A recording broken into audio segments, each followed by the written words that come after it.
इस आज हम गार्डन का देखो सफाई कर रहे हैं। मस्त आज सब काम करना है वो। ये तो क्या है? चलो बगीचा में काम कर रहे हैं। चलो बगीचा में काम करें। ये तो क्या कर रहा है? काम। क्या काम कर रहा है? डोरी काट। ठीक से रख दे। चलो काट रहा है। जो मासी ऊपर क्या नाखी? देखो मेरी बहन है वो काम कर रही है। आज तो बोल मैं मेरे बच्चे के कपड़े धो रही हूँ। वेदी का कचरा भरा के नहीं अभी? वेदी देखी लो कितना सारा भर गया।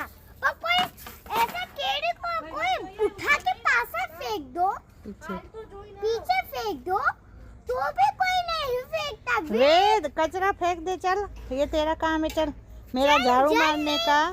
मैं कितना सारा कर यहाँ से फेंक दे। यहाँ से कहाँ से? यहाँ से फेंक दे। ओके। मैं गमला भी हटा देती हूँ। ये वाले गमले भी हटा लो। हो नहीं और હેલો ગાઈસ, અત્યારે અમારે બગીચાની સફાઈ ચાલે છે। વેદીબેન કચરો ભરે છે।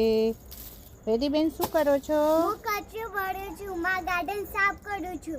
જ્યારે સાફ કરી જશે તો હું તમને દેખાડીશ। ઓકે ચલો કચરો વ્યવસ્થિત ભરો। અને હું છું તે કચરો વાળું છું। અત્યારે તમને બતાવી કે સાફ સફાઈ ચાલે છે। પછી જ્યારે ગાર્ડન તૈયાર થઈ જશે ત્યારે તમને નેક્સ્ટ વિડીયોમાં બતાડશું। ચલો બાય।